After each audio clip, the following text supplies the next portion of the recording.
What's up, everybody, and welcome to another episode of the Apogee Podcast. My name is David Carter. And I'm Kevin Harrington.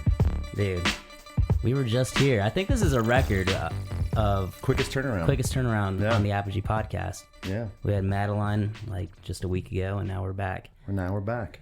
Man, I'm having a love-hate relationship with this new facial hair I've got going on. I've had to buy a comb. Actually, Laura bought me a comb. She's like, if you're gonna have a beard, she doesn't really like. I think she has a love-hate relationship with it too. She's like, if you need a beard, if you have a beard, to be like Kevin, then you have to have a comb, you have to have the beard oil, and you have to have. Did you get a brush or a comb? A comb. No, you got to use a brush. Well, see, I learned everything from Kevin. I promise. Everything I learned. You're so you're in age difference here. You know, you have so much more life experience than me, Kevin. It's not that much. Trust me. All right. Well, you want to get into today's guest? I do. We should. Today we have Hudson Fricke. Da-dum-ba-dum. So that's been the big question so far. Fricke or Frick? How do they pronounce it? Whatever you want. It's Fricke for real, but we can kind of go by Frick too. I remember one time at regionals, you got kind of sort of mad because they were calling you Frickle. Yeah, Frickle. I don't know where you get that from. I don't either. There's no L in there, but yeah, it's Fricke. Because I remember one time watching him across the field, he was like, when they said his name, he screamed, "Fricke!" Yeah, that's all he said. So. All right, cool. Yeah, and they never forgot it. I think I was kind of being sarcastic there, but you were. It's Fricke. Yep. All right, great. So for the people that don't know you, yeah, give us a little like a cliff notes of your background. Give yourself, if you were going to introduce yourself, this is your chance to do it. Yeah, tell us like where you're from, your upbringing, all that. All right, I'm from Greenville, South Carolina, here where you guys are at right now, and I was born and raised here. I went to school at Southside Christian School. Go Sabres! And after high school, I went to college at University of Florida, played basketball down there, and then I played a year at Milligan University in Johnson City, Tennessee. And since then, I've been back in Greenville really since about 2012, just here in town running a CrossFit affiliate. Cool. Well, that's interesting right there. I want to know a little bit more about basketball. Yeah. So talk about growing up. When did you start getting really interested in basketball? Was it something from a very small age or something you picked up more in middle school? Yeah, probably. My siblings, I'm the youngest of four, so all my siblings played sports growing up. And looking back, I don't know, it seemed like everybody in my family had this crazy drive, of competitiveness to be the best at whatever sport they were playing. Sure. And it's funny because neither of my parents really played sports. My dad, he played golf a little bit in college. Maybe I shouldn't say he didn't play sports, but they didn't play basketball, didn't play soccer or football, and all the kids did. So my oldest brother, Thad, he grew up playing basketball, and I think he just kind of set that standard for everybody. Everybody wanted to compete and play basketball, played soccer. We went to Southside Christian School, everybody in my family did, so smaller high school gives you the ability to play pretty much all sports. Sure. And so we were always very competitive with that. Always had kind of the drive to be as best we could out on the court. So were you all pretty close in age, or was there an age gap? Not really. My oldest brother is about 9.5, 10 years older than I am. Okay. And then my sister's 3 years younger than him. And then my next brother's, he's 4 years older than me. So I wasn't in school really with any of them at the same time. Sure. I was in 8th grade when my next brother was a senior. So we were hoping we'd be kind of in high school playing together, but we never were. That would have been fun. Yeah. I've got 2 sons that are 2 years apart, so I'm hoping that at some point they're on the same team for whatever sport. Oh yeah, that'd be really really fun. Cool and very special to see. But so playing AAU growing up or anything like that? Yeah, a little bit. I dabbled in it here and there, but I played golf 1 year in high school. I played baseball. I played football. Mm-hmm. What position did you play in football? I did all the kicking, which I kind of wish I kept kicking. I really enjoy kicking, but I did all the kicking. I played free safety on defense, and then I played some wide receiver on offense. Did you play all the way through high school on that one? No, I just played 1 year. Oh, okay. Yeah, 1 year. We had a great coach, Dexter Davis. He's a old All-American from Clemson that played in the NFL for years, and we always kind of kidded around that if he could beat me one-on-one in basketball, then I would come out with football. So we would play every day. He never beat me, but I still came out to play. Yeah. I wish there was a video. Yeah, no, he we always kid around about that, but yeah. So I went out my senior year. It was a blast. It was more fun than anything else. Yeah, just being around all the other guys that played and going through the whole training camp, all that stuff. We never did that for any other sport. And football, it's such a big deal when it comes to like stuff in the weight room, stuff out on the field, the whole summer training camp. So yeah, I enjoyed it, and just probably more so just the social aspect of it. And then obviously being super competitive, there's that feel that I always looked for as a kid and an athlete. So what is your first memory of actually playing basketball? Playing basketball, I would have been probably like 8 years old or so. And I remember I got to play up on my brother's like church league team. Yeah. Church league is a big deal down here. Oh yeah. Yeah. Huge. It is. And it's funny because my dad, I think, was coaching the team at the time. And like they only had 4 or 5 guys show up. Sure. And so I'm sitting there on the sidelines like, this might be my chance. This might be an opportunity for me to like play in a real game. Like I never played in a like organized game. Yeah.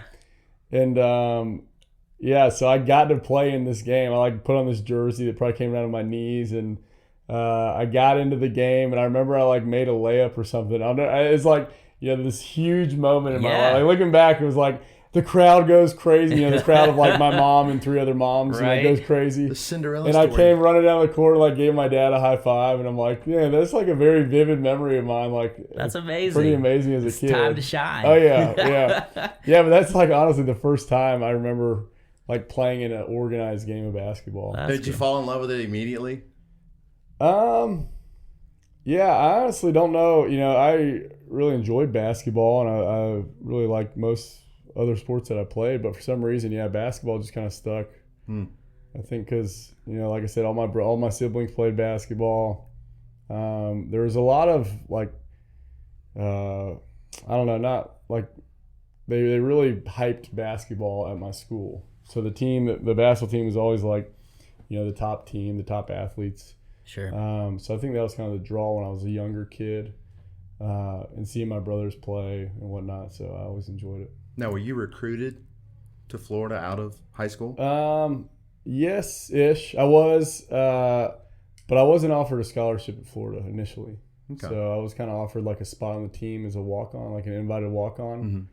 And then, so I went down there. I've really, really enjoyed my time down in Gainesville. It was an awesome place. How did that happen? Talk a little bit about that recruiting process. Did you have like some D2 schools looking at you? So I did the whole thing where you kind of visited some schools. My top 3 were all in Charleston, so I was looking at like College of Charleston, the Citadel, and Charleston Southern. And I actually really wanted to do the Citadel and kind of do the whole military thing. Oh, wow. And play ball down there as well, but Lord had other plans. So really late in the game, like my high school coach, who was like, my biggest advocate, he was like, sending my film to all the schools in the country. I'm like, I don't even want to go to these schools. Why are you sending to, like, and especially Florida? I'm like, I would never, like, they just won the national championship that year. Like my junior and senior year, they won back to back. And thanks to him, they, I guess, were going through these films, and one of the assistant coaches kind of contacted my high school coach, and then I remember he gave me the phone, and there's Coach Darren Hurts on the phone from Florida, and I'm like, "Are you serious?" And so I talked to him for like 20 minutes or so, and we kind of kept up through the ends of my senior season, and then thankfully I never really committed to any school. So after that season, I visited down there, and Larry Shyatt actually was a guy who was kind of our host coach. It was great because he's like, the number one recruiter, one of the best recruiters in the country for college basketball at the time.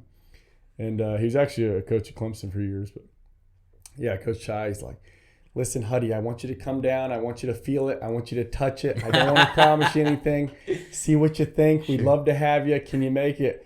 And I'm like, yeah, sure. Yes, sir.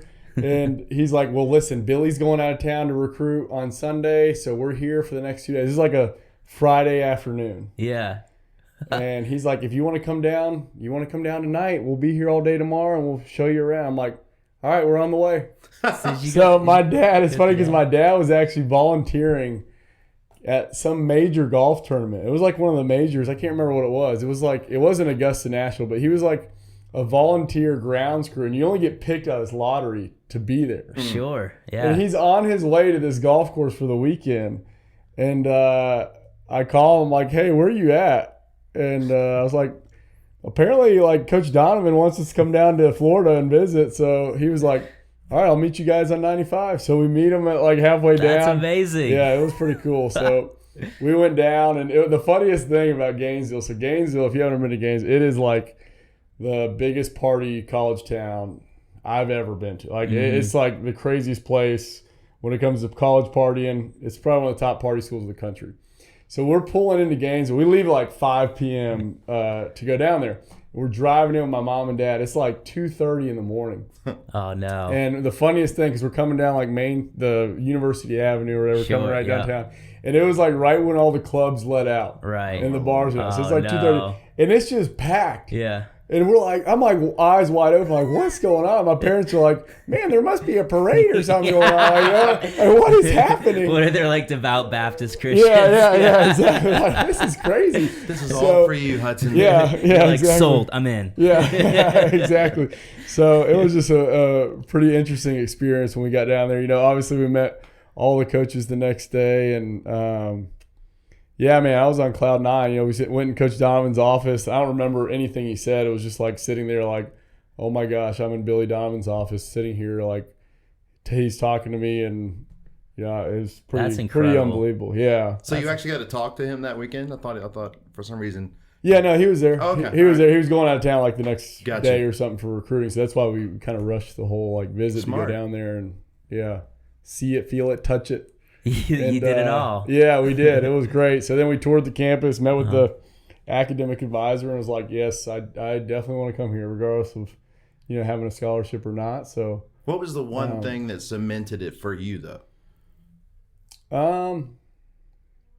Was I there think like just one thing being you a part of said, that or? program. Okay. No, I think it was more so just being a part of, you know, that program. It's a When you big go in there, stage. it's all the bells and whistles of everything. It's, you know, the number one team in the country. It'd be like going to like University of Alabama for football or something right now, visiting down there. And not only does the program speak for itself, but also, you know, the whole coaching staff, the players that were all there, I got to meet.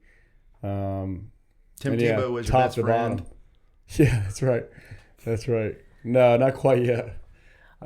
We became much more close later on, but no, That's cool. Yeah, so it was a great experience going down there, and I got the opportunity to play down there for basically 3.5 years. I was injured 1 year, and then kind of came back and had the opportunity to play at another school for a year. So at what point, you said you were a walk-on. Yeah. Were you ever a scholarship player there, or was it? I was, yeah. So I think it was my sophomore year that I remember Coach Donovan called me and another kid that was a walk-on at the time, or actually he gave both of us a scholarship that next year.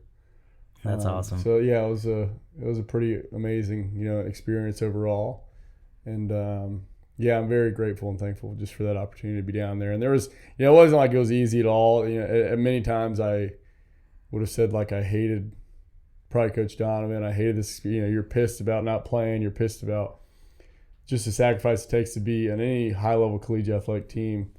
And then, yeah, but if you stick around, it's definitely well worth the time, and you know what you get out of it is way more long lasting than, you know, your 2 or 3, 4 years down there. Can you tell us about the injury that you had? Yeah, so I broke both of my wrists. Gosh, it was my sophomore year.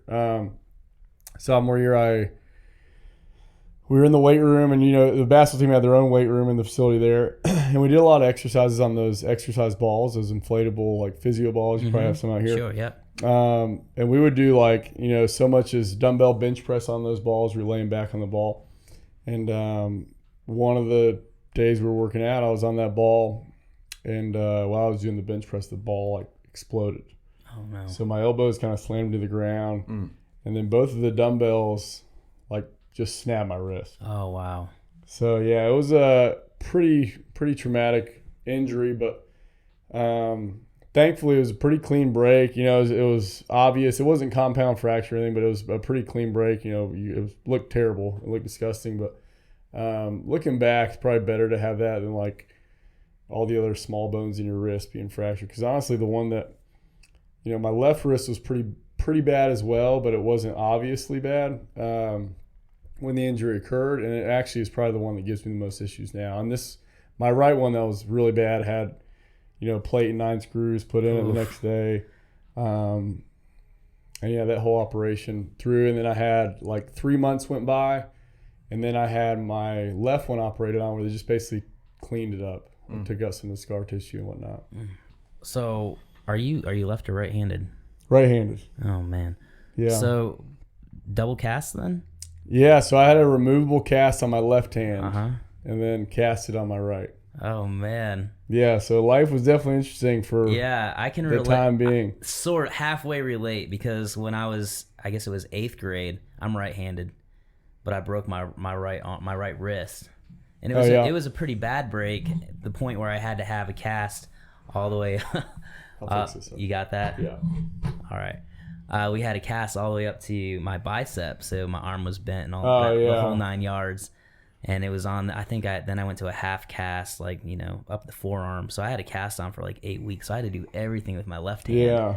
You get really good at your left hand, with whatever you got to do. I'm sure it was helpful, you know, maybe getting back into basketball, just making your left hand a little bit more dominant. Yeah. Yeah, so for me, really, you know, just like any type of daily activity you can imagine, like writing in class, I had one of the managers from the basketball team go with me to like take tests for me, which my goodness. You'd have to tell him and crazy. Yeah, like tell him the answers on it. It was like my best friend at the time too, which just worked out pretty well. But so did y'all have to go in like a separate room and do that, or were you in? Yeah, we kind of did that for a couple of the tests. Like anatomy was one of the things. Like you walk around the room, you see like some random bone on the table, and like write down what it is, or that's awful. Looking back, it was kind of a crazy, short period of time, but it was a crazy time. It's a character building thing for sure. Yeah, it's tough, man. When you have an injury, it's like you're living in the moment, and just it is the worst, right? Oh yeah, everything is bad, but looking back on it, that's why I always tell people in the clinics, like, you're injured right now. It's terrible. Life is terrible. Not only are you physically hurt, but you're mentally. It's really hard mentally as well. Yeah. But you look back and it 5-10 years, you can kind of laugh about it, like, how did I wipe my butt? For sure, yeah. For me, thankfully, I had some painkillers that stopped me up for about 2 weeks. Oh no, it's coming out the other end then. I feel a little bloated today. Yeah, no, but it was tough. It's funny. Speaking of Tim Tebow, one of the stories, when I was down there in Gainesville, it was my sophomore year.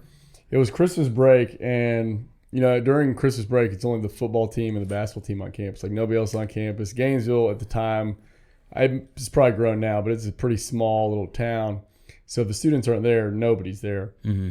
And, I just remember we had 2-a-days, and I can't do anything in basketball. I'm just running. I'm basically just running sprints. All right, you guys didn't make the whatever, so now we got to run. So I've just run the sprints.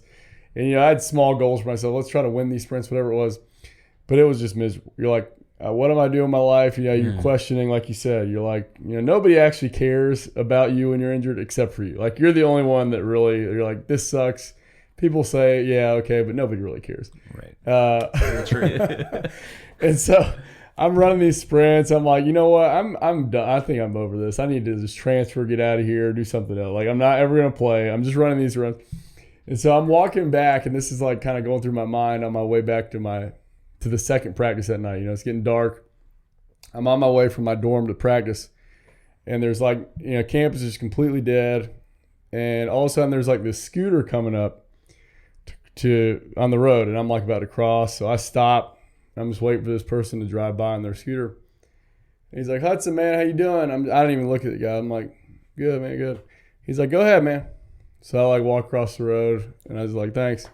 And I turned, and as they're driving past, it was Tim Tebow. Really? And I was like, all right, I can do that, okay. And like gave me another pep to my step. I'm like, right, Timmy T. He knows my name. Yeah, he remembered me from, because we had like this tutoring class together. It was hilarious. I'm like, okay, yeah, I can do this. I was just so stupid. Man. So were you like walking around with your hands like this? And then I mean, they didn't have to say this, but yeah. Yeah. Yeah, exactly. Yeah. And so then you said you transferred to Milligan. What was the reasoning behind Yeah, there that? was a video coordinator at Florida that used to coach with the head coach at Milligan College, and he was like, hey, man, I know you want to play. Would you be interested in transferring and playing at the school? And we had like a little Christmas break, I believe. I'm trying to think what year it was or what time of the year it was. I think it was about, Christmas break. We had like 2 days or 3 days.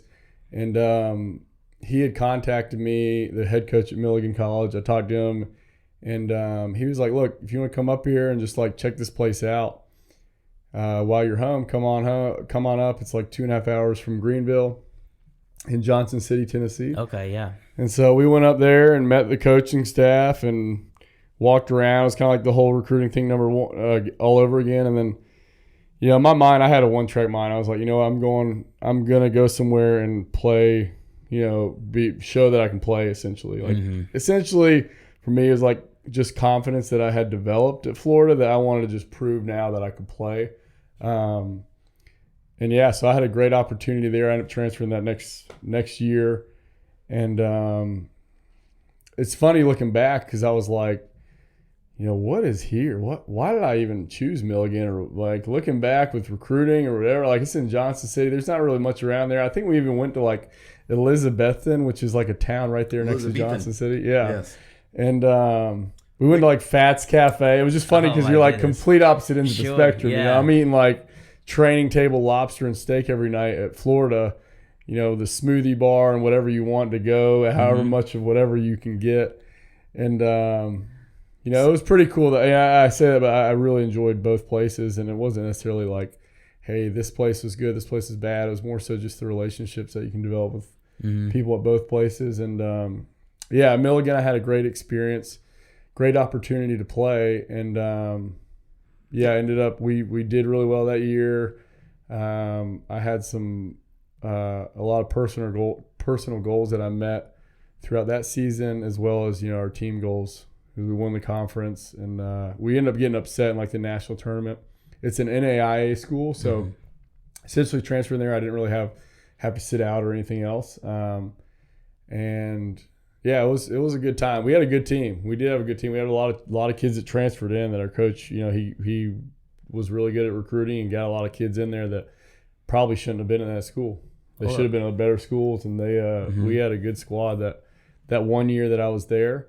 Unfortunately, I was looking at trying to get 2 years to play, but I didn't get that clearance for my final year. Sure. Yeah, that was going to be my question. Coming from a bigger school, a prominent program, how well were you received at this program by all the other players? But if they're all transfers, there was a decent amount of like new kid, like freshmen coming in, and they had like a JV program too. I'd never seen like anything like it as far as like with the different programs. So they had a lot of kids like within the basketball program. And I got along with everybody really well. There was maybe like one other kid that we butted heads with. He was like their leading scorer from the year before, but he, openly took his role of not being that guy anymore. And didn't you lead the nation in one particular stat your senior year? Yeah, it would have been threes per game. Okay. So I led the nation in overall threes made for the year of all of college basketball. And then also it was like ended up being, I can't remember, it was like 3 or 4 threes a game or something like that. Wow. That's awesome. But yeah, we had a good team. It was a fun time. It was definitely a fun year of playing. That sounds great. So and, did you have like a long-term goal of trying to play professionally, or? Yeah. So after that, that was really it. So after that, I put all the film and everything you could together, and tried putting. I finished school in December, which made it a little bit awkward on timing because most seasons start kind of like closer towards the end of fall, going into wintertime. And I put together this whole, all the things you had to do basically all over again from high school to college, now from college going forward, and had all my college film.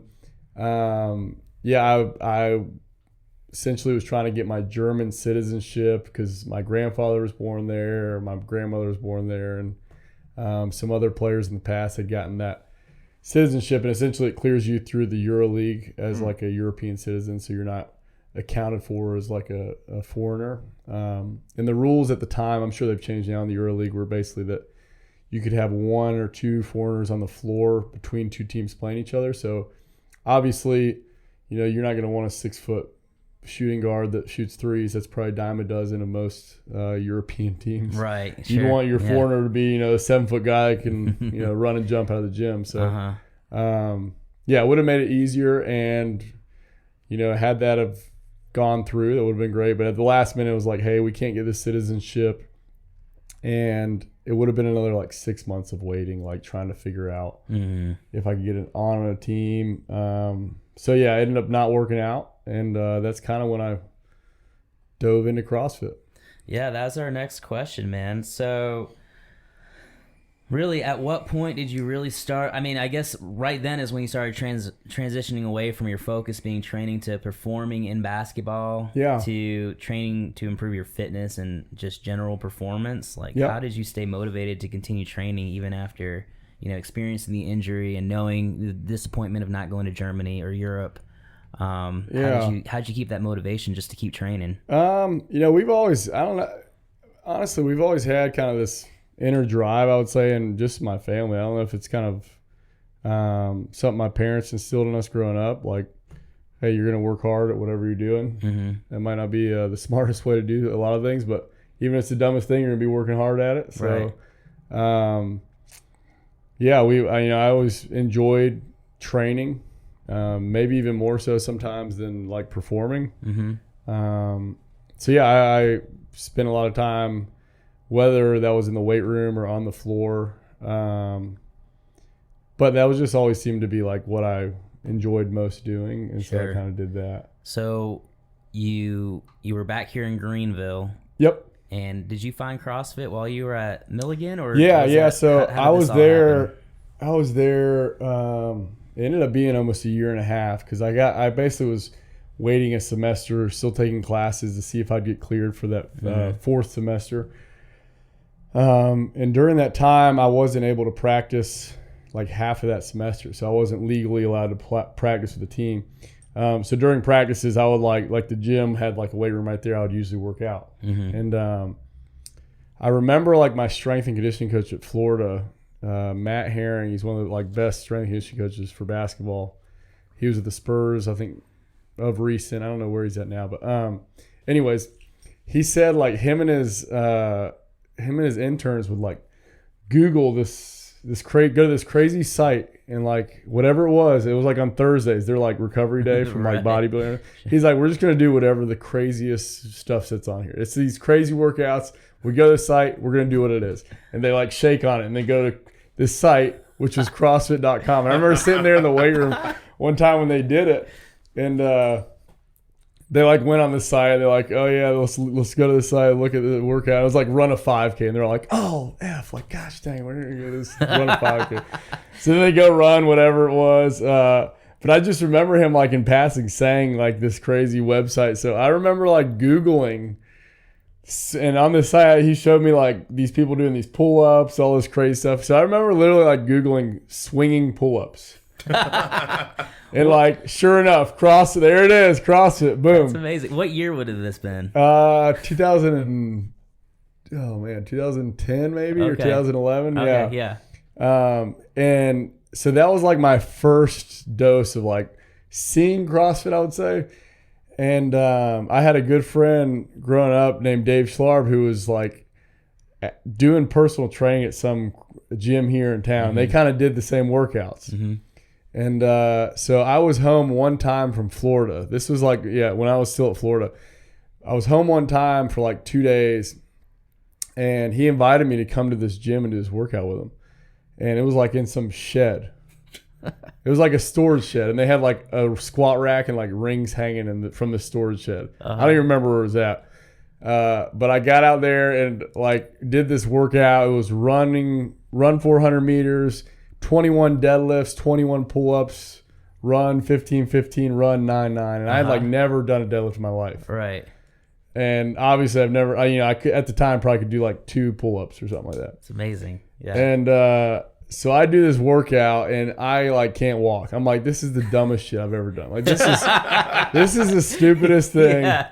Like this is so dumb. It is like extremely, like in my mind or outwardly, I'm like, this is so dumb. Inwardly, I'm like, this is actually like, why am I so bad at this? Like I should be in good shape. I can't even do any of this stuff. So it was more of a pride thing. You're like, I should be able to do this a lot better, but I really suck at it. Yeah. And gosh, I mean, I can't imagine. I like just the technique of doing a deadlift at the time. I'd never done a deadlift. I think I was sumo deadlifting looking back because that would have been like more comfortable for me to sumo deadlift because I didn't know how to do a conventional deadlift. Amazing. It's amazing to me, being a high level collegiate athlete, just how fitness training has changed over the last 10, 15 years. Yeah, right? it's transformed. It's just big unbelievable. time. Like being a high level D1 at Florida. Yep. Not doing pull ups. Yeah. Not doing deadlifts. Yeah. It's just amazing. Yeah, we would do some of that stuff, but yeah, definitely not to the volume or Right. like to the technique. I would say with what CrossFit at the time was. So yeah, that like wrecked me. I remember going back and our strength coach was like, "Dude, what did you do? Like, don't ever do that again. Like, you can't even walk." Because I was kind of like his guinea pig. I was a walk on. He didn't play a lot. He knew he could like do whatever with me, and it wouldn't really affect like my performance on the floor. So I was essentially like, we got along really well, and I was kind of his guinea pig, and I would try to do extra work in the weight room and whatnot. But yeah, so that was like my first little dosage of it. And then when I realized like, hey, I'm not going to probably be playing basketball anymore a whole lot, whatever, let me look at this stuff again because I know there's like a competition side of it. So yeah, I went back and started basically following CrossFit.com like as best I could with the equipment that I had, just like a day behind, so I knew what I would be getting into the next day. So you were doing that at just a local gym, or at the gym at Milligan? Okay, at cool. the gym at Milligan, sure. And then I was there doing that for like that semester, which would have been I guess 2011 or so. So at what point did you realize that you were pretty good at CrossFit? I don't know if I've ever come to that realization. No, I'm kidding. I don't know. I mean, I had seen like the CrossFit, I think this is one of the first CrossFit Opens, like was 2000, maybe 11 or so. And they released these videos and, I don't know, there's something about like being able to push whatever it was, with basketball. I think there was obviously the competitiveness there. And then, I don't know that I said like I was really good at it, but it was an opportunity to improve, I would say. Okay. And that was a big draw for me. Like, hey, I physically I knew there was something missing when you're like going to the gym to bench press and like do whatever else you do, whatever else I did. Yeah. Right. Lateral raises, incline bench press, decline bench press. Yeah. Dumbbell bench. It was like all I did was bench press. I remember thinking in my mind, like, why would I ever squat? Like all it makes me is sore and like it hurts. I don't want to do it obviously because I'm not doing it correctly. And yeah, it's just funny how that's completely changed. I don't think I've bench pressed since college. And so when you got back to Greenville, did you instantly join a gym here, or how did that happen? Somewhat. So yeah, back to the guy Dave. He was still working at that same gym, which ended up being HIT CrossFit out of Simpsonville, and they were the only gym. I think HIT and Upstate were the only two around. Maybe Reaction with Brandon Chapin was downtown at the time as well, but. Yeah, I just basically went in there and I talked to the owner, and this is hilarious, but he was like, if you give me $60 in cash every month, I'll give you a key and just don't ever let me see you in here. What? So I was like, he basically don't come anytime that he's going to be there and don't be around during any classes. So I was like, okay. So he gave me a key and I would like try to go in and do whatever I was going to do before, he got in there or any of the other, like classes got in there. That's hilarious. But yeah, that was kind of like when I started. I was still probably following. I don't know if I was following CrossFit.com. I think I was like Googling random like CrossFit Charlotte. I did my level 1 at CrossFit Charlotte, so I like followed their programming or whatever it was. Yeah, so that was kind of my entry to it. And when I was there, like I met a lot of people there, and kind of got a little bit more involved in their community, which I think was great. And just, as far as starting a gym, that was kind of like, hey, I saw a lot of success with people like getting into the gym. This was a very, communal aspect of fitness with people getting together and doing it. And, I was like, man, I really like this, and like just the model of it and being able to be within a community. I think that helps a lot. And I loved, coaching with basketball. That was one other area and avenue I looked at going down long-term, like for a career earlier on, like when I was at college.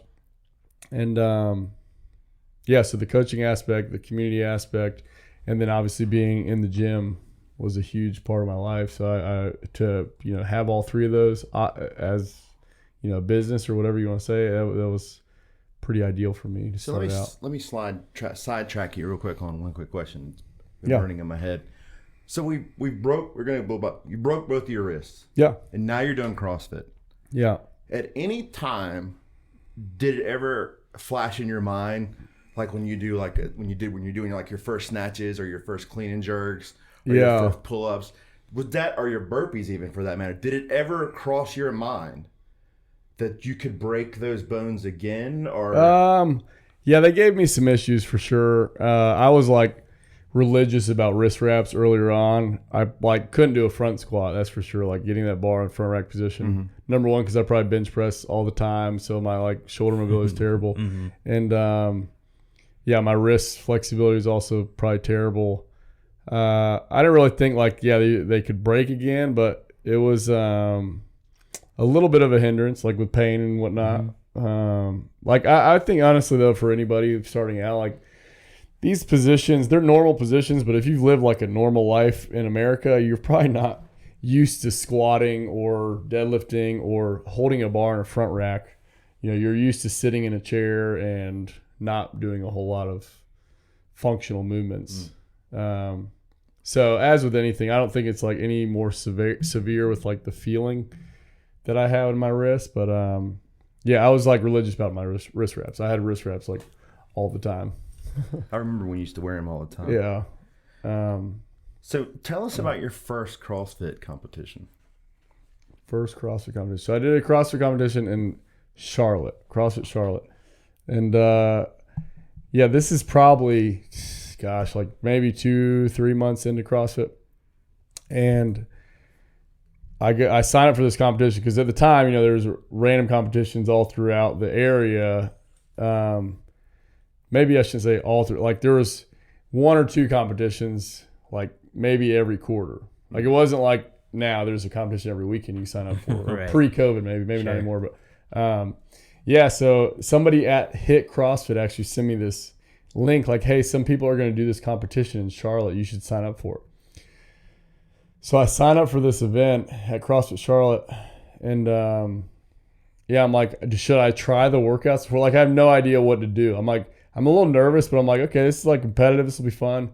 And the first workout was like a 305 pound or 315 pound deadlift, GHD sit-ups, and like double unders. And the only double unders I'd ever done are like with a telephone wire. I remember I cut off a wall. And I tried doing double unders. Yeah, this is how bad it was. I didn't even have a rope, and then I had like the one with like the links that kids use in like PE class. Right, yep. Trying to do double unders on that. I definitely had never done GHD sit-up. And the deadlift, you already know my deadlift story. I hadn't deadlifted anything close to 300 or 315 pounds. In the first workout, I was like 7 deadlifts, 15 GHD sit-ups or 20 GHD sit-ups, and like 50 double unders for 5 rounds. And I go in this heat, and I'm like, I'm wearing like Jordans, which is hilarious. I'm wearing Jordan shoes. Everybody else is in like the Skins. You remember the old Skins? Like that was like the CrossFit apparel, and like the Innovates or the 5-finger shoes. And I actually had 3 CrossFit Games athletes like in this heat, which is crazy looking back, because I think Nate Schrader was one of them. Spencer Hindle was one of them, and then there's a guy, Aaron Johnson, I can't remember his name. AJ or something like that from like Wilmington. There's a crazy story about him at regionals one year. But anyways, I'm in this heat, and these guys are done in like 3 minutes with this workout. And I'm like, the last kid in the pool, everybody's like, yeah, good job. Like, way to go. And I'll never forget, man, the next day I like couldn't move. Like doing those deadlifts. I'm doing like singles on the deadlift. The GHG sit-ups, like I swear I probably had rhabdo. I couldn't even like sit up out of my bed, let alone like, do anything else functional or do anything. But yeah, that was an interesting experience. It was fun because it was like competitive, and there was a couple workouts that I was like, oh, I could do well on this. I don't even remember where I like placed on it. I know I didn't make the top 5 because there was like a final workout and it ended up being like Nate or something like that, which I don't think I'd done a muscle up at the time. So thankfully I didn't make it in the top 5. Right. Yeah. So the next question was going to be, what shoes did you choose to wear that day? Oh yeah. Yeah. I had some old Jordans and they were nasty. I think they got them from some like kid at Florida's locker that he was done with them and asked if I wanted them. So yeah, that's what I wore at the event. Were you wearing CrossFit shorts, or were you balling and just wearing? No, they were in basketball shorts. That's yeah. how it was back then. Nice. Though. I feel like in 2011, 12, basketball shorts were still appropriate. Yep, yeah. Like people were still wearing that. Yeah, that's funny. So, I love that story. Hey guys, we'll get back to the episode in a moment here, but we want to take a quick break to thank our sponsor for this episode, CrossFit Greer. If y'all live in the Greer area and are looking to join a CrossFit box, go ahead and look up Jen and Reagan Green, owners of CrossFit Greer. Mention the Apogee Podcast to them, and they will give 10% off your first month's membership. We also want to thank Blitz Belts for their continued sponsorship of the podcast. They're offering our listeners a 15% discount at checkout. All you have to do is type in Apogee, all caps. That's APOGEE for your 15% off discount. From that competition, obviously, so a little preface. When I moved here in 2015, I heard pretty quickly of you and that you were a regionals athlete. Yeah. So talk about how you got from, a competition like that, just starting out, to regionals.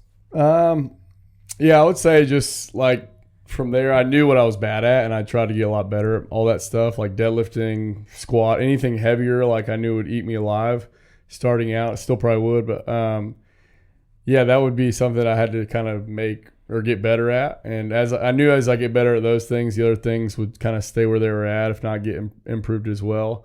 So yeah, once I got better at those things and kind of honed my skills on whatever gymnastics things I was bad at, surprisingly, I guess I was kind of in the mix most years for regionals, I would say, not necessarily the games. There was one year, probably 1 year that I was the best I had been, like reaching where I could have gotten to with the lack of, maybe not coaching, but just like quality of movement.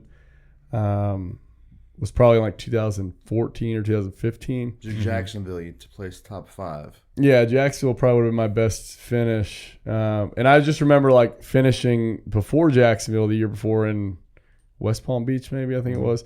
And we were leaving and like the final heat was about to go. And I'm like, next year I'm going to be in this heat. I need to be in this heat next year. So next year I made it to where I wanted to be in that heat. I got in that heat and then missed out.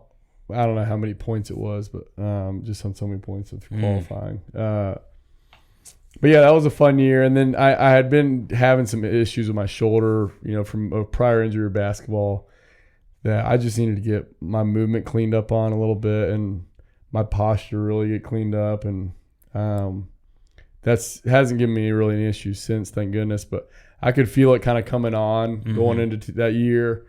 And yeah, I probably peaked a little bit past that regional and did pretty well, with my training. And then I felt like, okay, I'm not really getting better anywhere.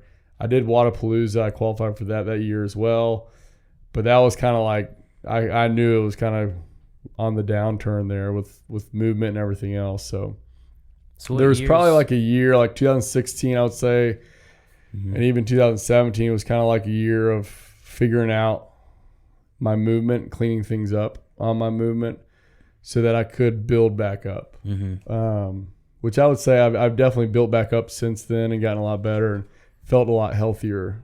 Because, there was a time, man, I had basically like a partially torn labrum in my left shoulder. I had multiple separations on my right shoulder, but my right shoulder really didn't give me a whole lot of issues. My left shoulder always gave me issues, and it got to where it was like almost nerve pain too, because I was trying to squat probably incorrectly at the time. You know, I never had a coach or anything, so I was probably squatting incorrectly with the bar on my back, just in a rack position. So it got to where like my whole left arm would be like numb and tingling, and not ideal. Yeah, not at all. Yeah. You finished 7th, 2014 in regionals Southeast. Yeah, that was. You got the stats right there. I got the stats right here. So what years was Fricke at regionals? 2013, 2014, 2015, and he made a triumphant return in 2017. Dang. That's right. So good. His open years have been have you done the open every year since 2013? Yep. Are you signed up for this year? I haven't signed up yet. I usually wait until the Monday night of as somebody who is closing. a member at his gym and has seen him since 2013, I have a theory about Hudson, and it just always proved me right. And Aaron brought this up the other night. Hudson cuts his hair every year before the open. Okay. Really? Yes, every year Hudson will cut his hair for the maybe, open. I don't know. Maybe this year I don't need to do it then. Well, he's already cut it short, and I looked at Aaron. He goes, "Why did he cut his hair?" I said, "Open's coming." The open. Oh yeah, yeah. Gotta look good for the camera. I mean, that's that's more aerodynamic for sure. Yeah, definitely. So Hudson, at what point did you open Southern Moon? That was in 2012. 2012. So yeah, about the fall of 2012. All right, September. Yep. Talk a little bit about just opening up a gym, opening up a business. Yeah. And the business part, and then the gym, and how that all came to fruition, and the anxiety that goes with opening something like that. Yeah. So I started out as a like we said, as an affiliate in 2012, and I didn't see it as too much like I lived at home with my parents at the time, which is probably why, but I didn't see it as like, okay, I have to make these numbers match. I didn't have a whole lot of like lofty goals on finances, which probably is an issue to begin with, but getting into the game of like being an affiliate owner, I think it was more so, like I said earlier, I saw kind of that the aspect of creating a community, helping people out, and being in the gym, and that was more so the draw than like I got to make money, essentially. And thankfully we've been blessed with being able to stay open through the 9 years. Yeah, it'll be 9 years here in September. So and there's definitely been a lot of stresses, up and downs, when it comes to like business ownership. Owning a gym is like an absolute grind. And if you don't have your head on straight, like, there's definitely times that can be very, very, very tough. And I highly, highly applaud anybody that owns a gym for, 5+ years, because it is definitely a grind. And I know there's some high quality people in the area that have, shared that grind in a sense. But I've also been extremely blessed with, the community aspect of it, and not the community. I know everybody says that. It's like, yeah, well, whatever, people get together and it's so amazing. But now I have some really, really strong relationships that I've developed, just with being at Southern Moon and opening Southern Moon.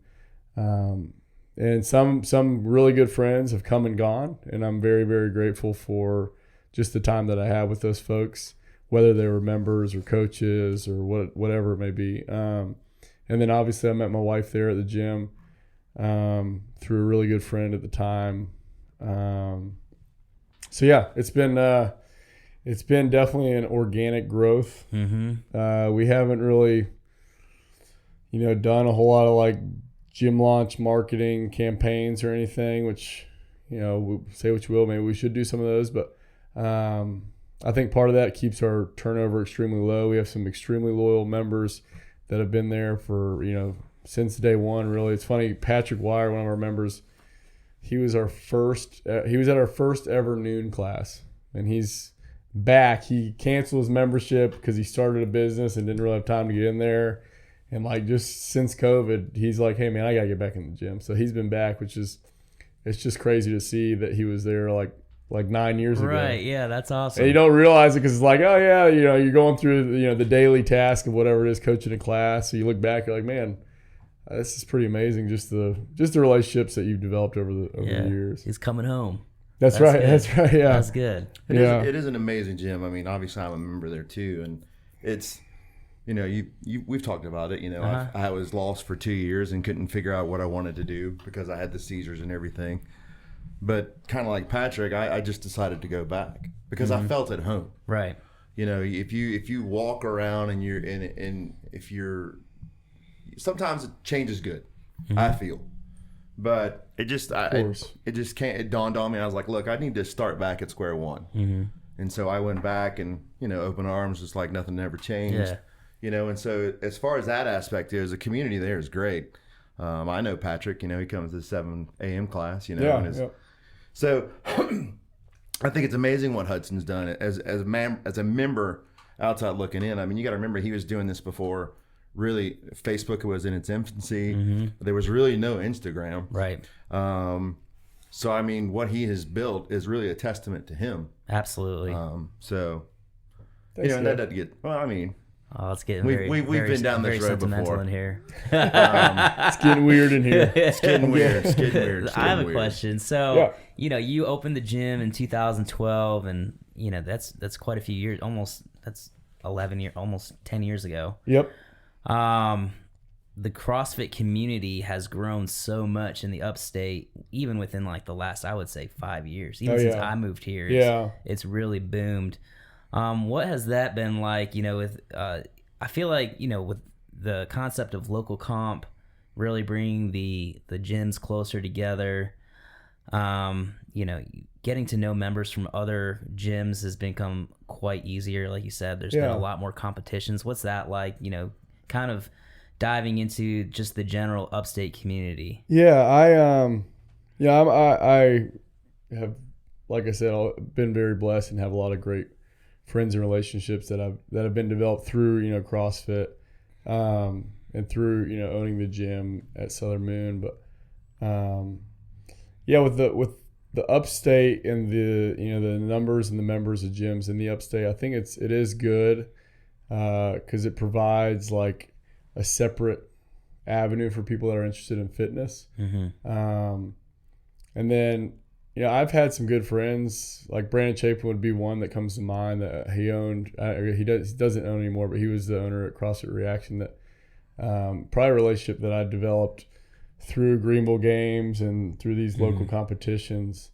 As far as like when it comes to utilizing local comp, I think they do a great job when it comes to like the scores and everything for all these events and keeping people up to date on what's going on. I think it's a great avenue for constant contact for competitions, for these events and whatnot. I think that it has helped for sure. Anytime there's more affiliates, I only think it helps the CrossFit as a whole. Yeah, absolutely. Versus like being competitive in a sense. And now that could be seen as like maybe detrimental if you're like, hey, so this guy opened a gym up right next to me. But at the end of the day,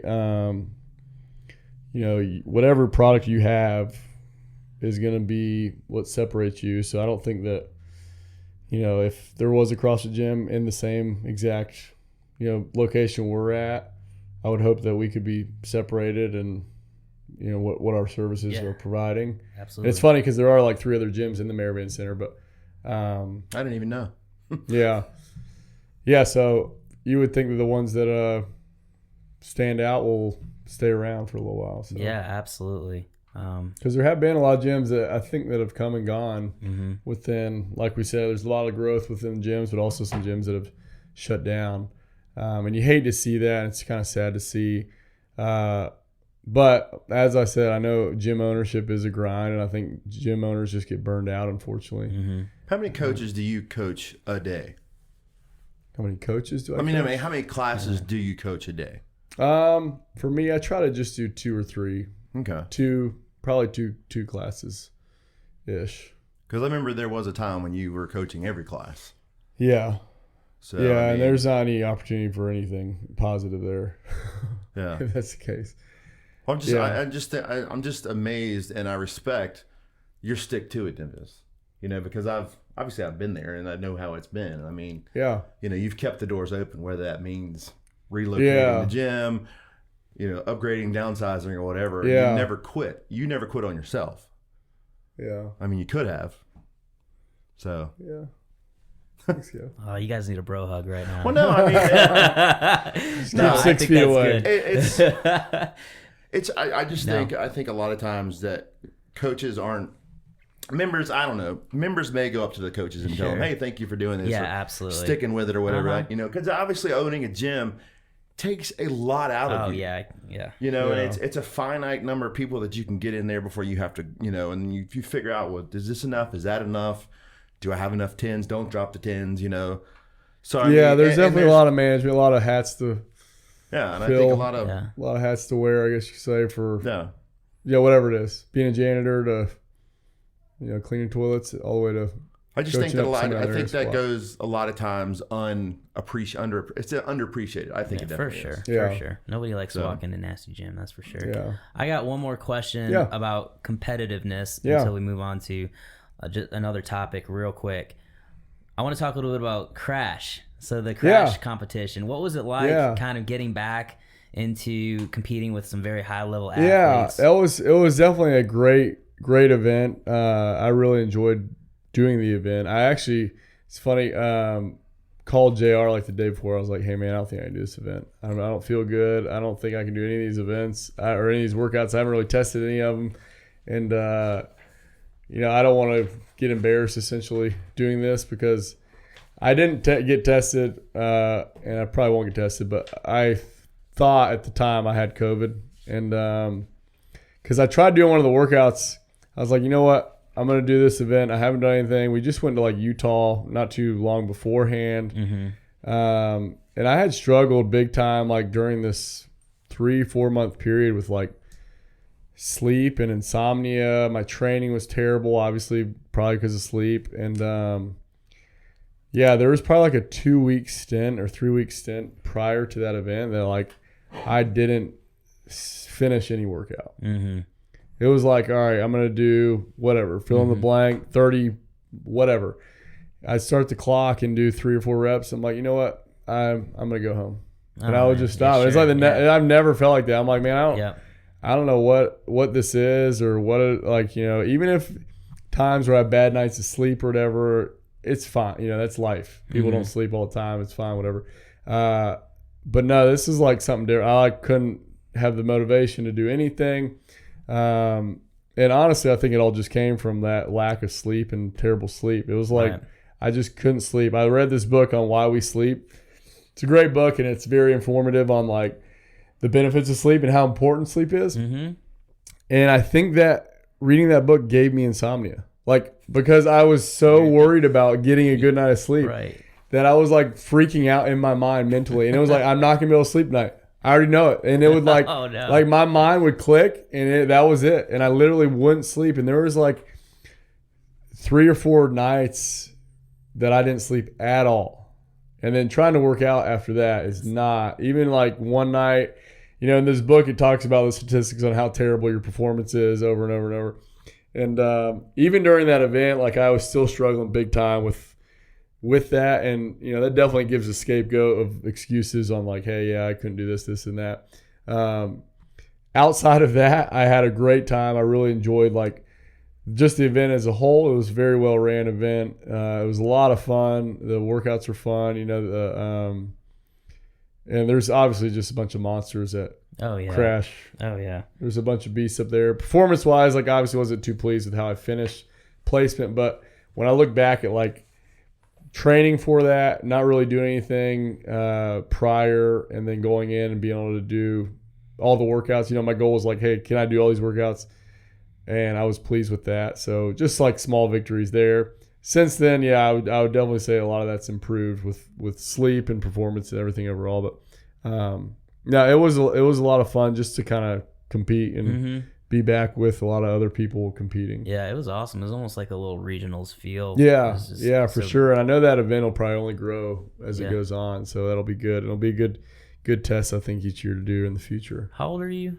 32. 32. Yeah. So do you have any aspirations of like continuing to compete at a high level, or are you I would say last year, honestly, like after the Open, that was probably the best I've felt as a, the 10 years that I've done CrossFit or whatever it is.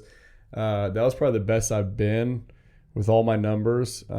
Just finishing up probably the Open last year, or the last Open, whenever that was. That was like basically almost 2 years ago now. Mm-hmm. So as long as I see improvements, like for me physically, and I can keep doing things that I want to do and get better at them, then yeah, I don't doubt that I could compete at a pretty high level. But I think the older I get, the more catered toward my strengths the workouts have to be. Like I think everything would have to be, Sure. pretty spot on and click. How do you feel going into the well. Open? How do you feel going into the Open this year? I feel pretty good right now about everything. Like when it comes to training, everything's been going well. I just don't really understand how it's set up. Like I don't know. I saw JR sent me some list of like the equipment needed for the Open. There's no wall ball. There's no rower. There's no rings. So I don't know if the Open is just going to be like dumbbell snatches and burpees or something like that. But like I said, it comes down to kind of probably the programming a little bit more so than anything else. But I feel healthy and I feel good about mostly everything. My goal usually each year is like, can I win the state of South Carolina? I did that last year. I don't think I did that the year before. And I think I've done it like, I don't know, however many years I've done the Open, maybe like 5 of the 7 years. Yeah. That's awesome. Because it affected you because you obviously were able to go to regionals and stuff. Yeah. What is your feeling about no longer having regionals anymore? I think it's okay. I think it's probably at the time seemed like a crazy move for CrossFit, but I think, overall, all these sanction events has given way more opportunities for people to do well. And, if the games only had like the Open and regionals, there'd be way less people being able to qualify. So it's allowed way more people to qualify for the games. People like Josh Miller, he qualified for the games at an event. Whereas when you just have those 6 workouts for that weekend, you might sleep bad. Like you might have some other variables that can really play into effect, which we'll see how that goes in the Open this year. I think like with 3 weeks, somebody could get COVID for a week or something, and that could it'd be hard to catch up when there's only 3 scores. So, but that being said, on the sanctional side of it, if you feel way better about training during certain times of year, like most guys probably would, I think it's a great opportunity for guys to travel around. You get to go to a new place you've probably never been versus going to Atlanta, which is terrible. I'm kidding. Go to a new place you've never been, and then also, compete in an environment you may have never competed in otherwise. So, what do you think it's more? You think it's the season's got back to more normalcy now that they've obviously shifted the Open back and now to the fall? I mean, to the spring side than it was when it was. Possibly. I think right now there's a lot of questions in the air still on like what it's going to look like. I think everybody's happy on like that transition, but when they take away all the sanction events, I don't think people are going to be happy if they do that. I honestly haven't read it too much into detail on like how it works. Well, I just remember or what the process is going to look like this year. I just remember just from the way you would program us. Obviously, you would program for the Open in a strange way because we're going to do strength this quarter, we're going to do this quarter and that quarter. But when the Open got changed, I think a lot of people just kind of didn't know what to do, they didn't know where to go. Yeah, I don't know. We'll see this year. I think there's a lot of questions that still for most athletes, especially athletes. Like CrossFit is so, like talking about gym ownership is a grind. Being a CrossFit athlete is even more so a grind. Number one, you got to basically kill yourself every day. And then number two, like there's no compensation for it. Number three, you're like, don't even know what's going on. Like, I mean, with these guys, like, I don't know. Matt Frazier, it's cool, but I'm sure like most guys that would be on the cusp of like maybe being good at CrossFit, you have no idea like what events you might be able to do. In the next year, like looking back, there was like 4 events that I qualified for. I'm like, man, I didn't have any idea I'd be able to do any of these events. And then like now this year, you might not be able to do any of it. I mean, right. So who knows? There's just very little consistency. I think the new guy wants to try to change all that. But yeah, I think so. Now we've got the Open. You got the top 10% from each basically continent, the 7 continents, qualify for quarterfinals. So North America would be like Canada, United States, and Mexico. Okay. that 10% goes to quarterfinals. From there, you go to semifinals. From there, you go to the games. So it's a little bit more. I got you. There's a little more structure to it. Right, and there's going to be a lot more people just from the general Upstate, I think, in your gym that will qualify for quarterfinals. Because if you think 10%, that's a lot of folks. That's a lot of people in the however many 100,000 that do it. Yeah. All right, let's get out of competition a little bit. Let me say one quick thing. Okay, one quick thing. No, it's funny. All right, cool. And it has to do with the Open. Sure. It never fails. Every year, Hudson makes the speech, and it's a one-liner. You're not gonna make regionals. That's all it is. Every class is the same thing. Basically, is what it is. We'll see. I don't know. We might. You're not gonna make it. There's a guy at our gym that's been training pretty hard. He could do well. We'll see. So Hudson, we've talked a lot about the gym, and you mentioned a little bit earlier that you met your wife in your gym. So talk a little bit about who's Hudson Fricke, the husband and the father. Now you have a little daughter, correct? Yep. Oh yeah. We are so fortunate and thankful for our baby girl. I met my wife at the gym, in 2014, I believe. 2015? One of those years. Yeah, she came to the gym just like with a friend, and I met her there. And, it's definitely been like any relationship, ups and downs, but much, much worthwhile to have my beautiful wife, Carolina, with me by my side since meeting her at the gym. And we've been blessed with a baby girl, Camila, and she's a handful. She's hilarious, and it is definitely a little bit of a different approach to things when you have a child. Mm-hmm. You definitely have to be more organized, more timely, and the first 6 months, it's just funny because parents and women especially, it's just so naive to the misery of having a child. Do you have any kids? Oh my goodness, I have 2 boys, and that's so funny that you said the first 6 months. It's just awful. That's what I tell everybody. The first 6 months is not enjoyable. Man, nobody told us that. People, it's just funny because you see women and they're like, "Oh, it's so beautiful, having a child, being pregnant." It's like when you have a child, it has just begun. It's funny because when your first kid, I'm sure it's different. Your second kid, but your first kid, you're like, "Oh man, we're about to have this kid, and we made it through this pregnancy. This has been great. We'll have this child, and mom's safe, baby safe. Thank God, there's no issues." And then you're like, it hits the fan after that. It's miserable. Is. It's nobody will tell you that either. That's just great. I'm glad you're telling me that because I always tell people, I'm like, it's the worst time. We were like, can we give her away? No, you're not preaching. Sleeping. You're preaching. You're not sleeping. You're pissed. So because of that, when you have sleep deprivation, everything sucks. Mm-hmm. So sleep deprivation. So everything else is just awful.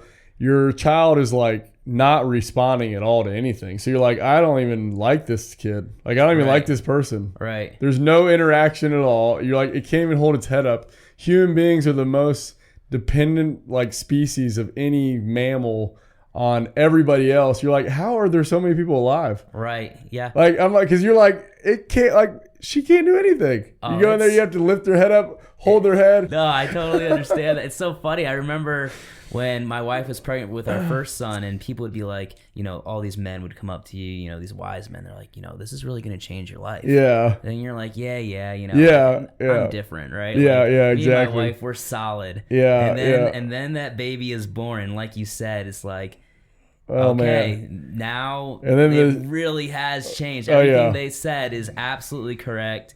Yeah. And but nobody says it's bad. They're just like, it's going to be, life is different. Right. What they mean is life is awful. It is. Life sucks for 6 months. And it's not just the first one. The second one is bad too. But after that 6 months, that's what you said though. You're like, you're pouring yourself into this kid with zero response. Yeah. Once they can respond, you're like, this is kind of worth it. Yeah. Right. When you get home from work and they start smiling, they recognize you and smiling at you, and I think it's different for dads because obviously women carry the child, so they've had that connection. Oh yeah, but for dads, you have zero the connection builds. Yeah, and then how old is she?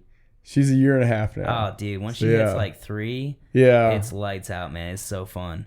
Yeah, we've really enjoyed it. And that's one thing, I'm trying to, because right now, she's still in diapers, and some of that's still, the misery of some of that stuff is still around, but I'm just trying not to okay, let's get to the next phase, because I feel like as a parent, you know, everybody tells you that, like, you know, it goes so quick, and it does. Time speeds up so fast. But when they're like in their infancy, the days are like years. Mm-hmm. But the year goes by, like, you're like, oh shoot, it's already been a year. Right. But no, yeah, man, we have really, you know, grown to enjoy and really, you know, nurtured her, and it's been awesome when she can react. Like right now, it's a really fun time, and picking her up every day, it's so fun. Like she's in daycare for most of the day, so just like the few hours or whatever you get are amazing. Yeah, that's she's awesome. his toughest coach. I'm sure she is. I'm sure she's she's got a great life ahead of her for sure. That and Bella, those are his toughest coaches. Yeah, and then we have our firstborn, our Labrador Retriever. Okay, great. Yeah, that's really good. I know that she's with amazing parents, so it's always every day is an adventure for sure when you're a parent. So, it changes everything, and it definitely, you see the world through a different lens. Yeah, and also it changes your relationship with your wife. You know, and I know you've gone through that too. You know, at some points you're like, man, like who raised you? You know? Yeah, that's exactly right. But you know, you come back together, and I feel like my wife and I are stronger now than we ever have been, because you're doing it together, and I think that's one of the amazing things about it. For sure. Yeah, for sure. All right. Another quick question. Who's Hudson Fricke the Believer, and how is that a part of your business? Like, use this to spread the word at so, you know, I would definitely consider myself a Christian and a man of faith and a believer in the gospel of Christ. And I think, you know, there's a level of sincerity, comfort, I think for people that are Christians and solid believers, when you're around people, you sense a little more maybe security with those people. And I'm not saying I'm necessarily that sense, but we have some some friends and some mentors that I'm fortunate enough to be around, that I, you know, just get that feeling being around them. And, you know, for me as a business owner, gym owner, you know, I have the amazing opportunity interacting with so many people on a daily basis, really just pouring into them and serving them. That's been a big part of, I would say, like my goals as far as, you know, a gym owner, and really individually for me, and what I want to see more so of, is just my ability to help other people out and serve more people that are within my walls at the gym. In whatever realm that is, you know, it's not necessarily forcing the gospel in anybody's face. But more so just like, hey, being there, providing the word when they need it. And then, I would just say, you know, there's a saying that we were talking about earlier today, like on people being happy, that no matter what you do in your life, like nothing essentially matters unless it's for Christ. Mm-hmm. So when it comes to like, where are you going to be, you know, there's questions of in 10 years, 20 years, you know, where are you going to be in 100 years? What about 1,000? Like time is, you know, going and it doesn't stop. So, you know, what's going to happen to you in years to come? And that can really make a profound impact on your life and how you treat each day, because, you know, sadly, nobody's promised tomorrow or, you know, the next 10 minutes or whatever it may be. So, knowing that you have that opportunity and those interactions with people each day, the opportunity to make that impact for Christ, and why you're doing that is kind of what keeps my motor going, I know. And as I already said, we have a great group of people that I can do that with and share that energy and joy with.